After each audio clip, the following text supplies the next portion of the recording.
pandemia ainda persiste e bate no bolso do trabalhador. Desemprego recorde, queda na renda, endividamento elevado. E por falar em endividamento, é muito comum trabalhadores com carteira assinada terem um empréstimo consignado na empresa onde trabalham. Mas como fica a situação dele se for demitido do emprego? Eu sou a Fernanda Martinez, repórter de economia, e esse é o podcast de educação financeira do G1. Para falar sobre o tema, a repórter Marta Cavallini está aqui essa semana. Oi, Marta. Oi, pessoal. Pois é, Fê. Vamos primeiro explicar como funciona essa modalidade de empréstimo.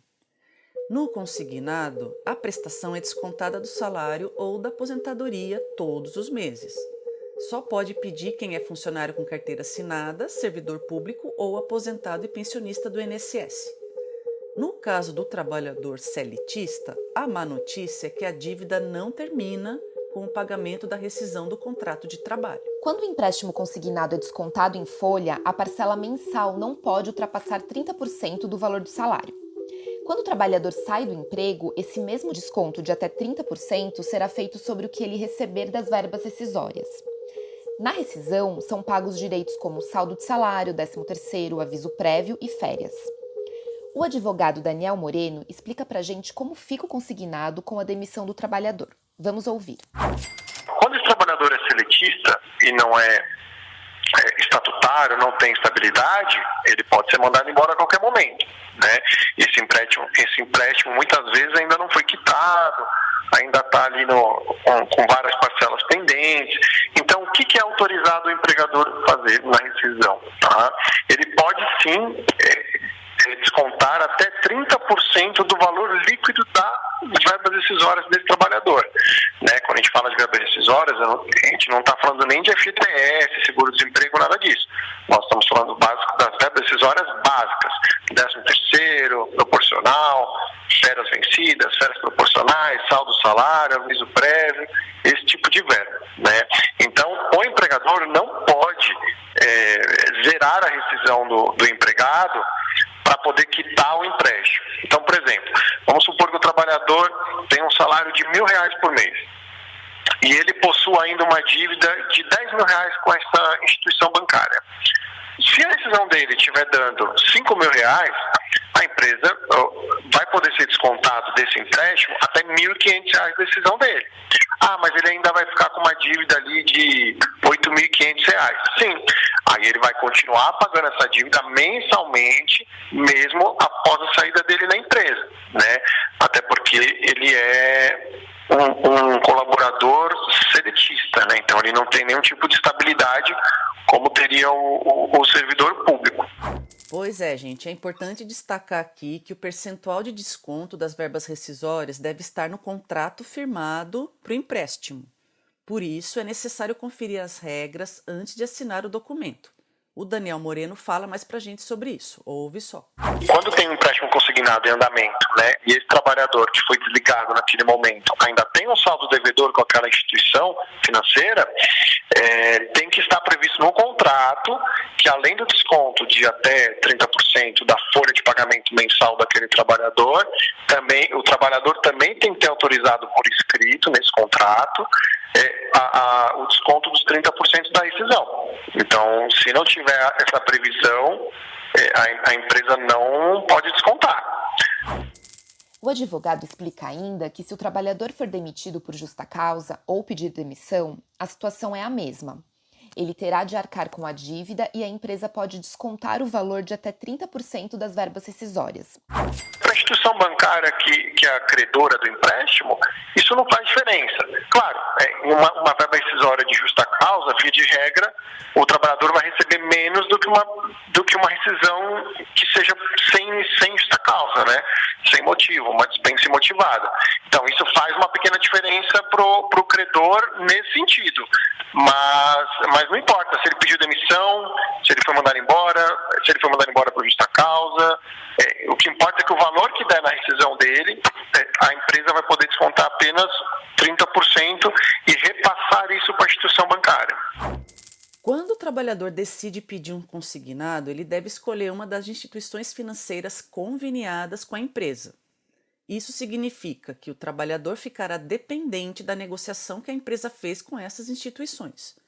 Mas, como as parcelas já vêm descontadas do salário, ou seja, o pagamento é garantido, os juros cobrados são menores que de um empréstimo pessoal.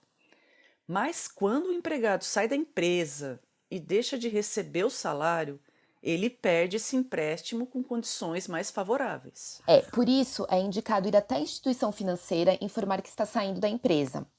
Como o consumidor não vai receber mais o salário, não vai ter mais o desconto das parcelas em folha. Nesse caso, o banco refaz a negociação, redefine a forma de pagamento e o prazo.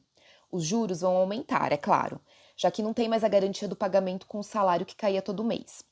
Em outras palavras, o empréstimo que era consignado vai virar um empréstimo pessoal comum. O advogado Daniel Morena conta pra gente que pode acontecer com os juros do consignado quando o trabalhador sai do emprego. Existem contratos de empréstimos consignados que mantém esses juros, ou seja, ele já faz um jogo de número, em vez de ele te cobrar 2% no consignado e 4% se você tiver sido mandado embora, ele já te cobra 3%, por exemplo. Ele já coloca isso no cálculo dele, né, imaginando o risco, a possibilidade de você ser mandado embora, né, e até mesmo atrasar as parcelas, porque ficou sem emprego, enfim, por inúmeros motivos. Então, assim, existem contratos que isso não é alterado depois que o trabalhador manda embora, e existem contratos que prevêem sim um aumento dos juros, porque o juros geralmente ele acompanha o risco, né? O risco da instituição financeira não receber aquela parcela, ou receber aquela parcela com atraso. Então, assim como um seguro, né, existe todo um cálculo de um risco. Então, vai muito caso a caso. Mas, via de regra, nos contratos, não tem a previsão de que ele obrigatoriamente precisa quitar o contrato de empréstimo assim que ele sai da empresa. Até porque, se ele for mandado embora, né, ele certamente não terá condições, com exceção das verbas decisórias, que ele vai precisar para se manter ali pelos próximos meses, né? Gente, o trabalhador deve ficar atento também aos valores da rescisão e o tamanho da dívida, tá? Se essas verbas rescisórias tiverem um valor menor em relação ao saldo devedor dessa dívida, elas terão pouco efeito na redução do endividamento. Por isso é importante ver qual é o real valor da dívida e os juros aplicados sobre ela depois dos descontos da rescisão. Assim é possível se programar para continuar pagando o empréstimo. Se o trabalhador conseguir um novo emprego, ele pode tentar transferir a dívida para a nova empresa. Se o empregador tiver convênio com o mesmo banco onde está o empréstimo consignado, aí é só pedir a transferência. O valor continuará sendo descontado direto do salário até que a dívida seja quitada. Se o empregador, aí tem o outro lado, se o empregador não tiver convênio com a instituição financeira que forneceu o empréstimo, no emprego anterior, mas conta com outros bancos parceiros, o trabalhador pode transferir a dívida para outra instituição. Nesse caso, é importante verificar os juros, os prazos e outras condições para a portabilidade valer a pena. Se o empregador não tiver convênio com nenhum banco, o jeito é continuar pagando as parcelas até a quitação do contrato. A educadora financeira Carol Stange fala mais sobre isso. Vamos ouvir. Quando a pessoa pede demissão, já contando com o início em outra empresa, é possível transferir a dívida do consignado para essa nova empresa, desde que essa empresa também tenha convênio com o mesmo banco ou instituição onde o crédito consignado foi originalmente contratado. Se a portabilidade de consignado for permitida, o valor continua sendo descontado direto do salário até que a dívida seja quitada. Se a nova empresa não tiver convênio com um banco ou instituição financeira que concedeu o crédito consignado, ou mesmo se a pessoa não tiver, infelizmente, previsão de empregabilidade pela frente, a pessoa tem, resumidamente, 3 opções. Usar a rescisão para quitar o consignado, fazer um novo empréstimo para quitar essa dívida ou ir pagando as parcelas normalmente e geralmente através de boleto bancário. Se a empresa for à falência, isso não muda as condições da dívida. Isso porque, mesmo ao fechar as portas, a empresa deve pagar as verbas rescisórias ao funcionário. E aqui vale de novo o desconto de até 30% do valor recebido na rescisão para o pagamento do consignado. Mas e aí, se a empresa não pagar as verbas rescisórias, como é que fica? O Daniel Moreno explica pra gente. Se a empresa abriu falência e não pagou as verbas decisórias do trabalhador, obviamente ela também não vai repassar 1/3 do cálculo daquelas verbas para a instituição bancária. Aí, nesse caso, a dívida persiste, né? Então, o trabalhador vai ter que acionar judicialmente o empregador para poder receber todas as verbas decisórias e a instituição bancária, caso o trabalhador não tenha outra forma de quitar aquelas parcelas restantes, vai acionar judicialmente o trabalhador também para que ele possa quitar ou chegar num acordo para resolver aquele saldo devedor. E como ficam as finanças do trabalhador que é demitido e ainda tem que continuar pagando as parcelas do consignado? Fazer um planejamento financeiro é fundamental em qualquer situação, mas nesse caso o profissional precisa ter ainda mais cuidado. Isso porque, além do empréstimo, o trabalhador tem outros gastos dentro do orçamento doméstico. Uma dica é listar os gastos mensais pelos próximos 12 meses, incluindo as dívidas a pagar. Em seguida, some tudo que vai receber de rescisão, FGTS e de seguro-desemprego e faça uma previsão de quanto tempo pode durar esse dinheiro. A Carol Stange dá algumas dicas pra gente. Vamos ouvir. Primeiro de tudo, a pessoa precisa listar todos os seus gastos e para isso pode ser usada uma planilha, um aplicativo ou um caderno. Nessas horas, vale escolher a ferramenta que a pessoa mais se sinta à vontade para usar, porque o que importa é ter esses números na mão. O segundo passo é a pessoa saber exatamente quanto ela tem disponível. A pior coisa que pode acontecer nesse momento é a pessoa gastar a verba rescisória sem saber quanto tempo ela pode durar. Esse é um momento delicado financeiramente e contas como água, energia, gás, aluguel e algumas dívidas devem ser definidas como prioridades. E, por fim, a pessoa deve cruzar esses dados. Quanto ela custa, com quanto ela tem de recursos disponíveis e projetar por quanto tempo esses recursos duram. Se a pessoa tiver reserva de emergência, ela pode somar esse valor no cálculo.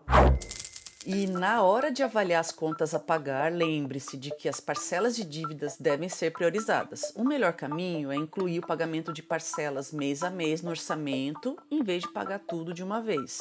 Se precisar, tente renegociar esse pagamento. Se tiver mais de uma dívida, priorize o pagamento das que têm juros mais altos. Cheque especial, rotativo do cartão de crédito e empréstimo pessoal são os exemplos mais comuns de dívidas caras. Além disso, as despesas básicas, como água e luz, devem ser pagas em dia, para não ter corte no fornecimento.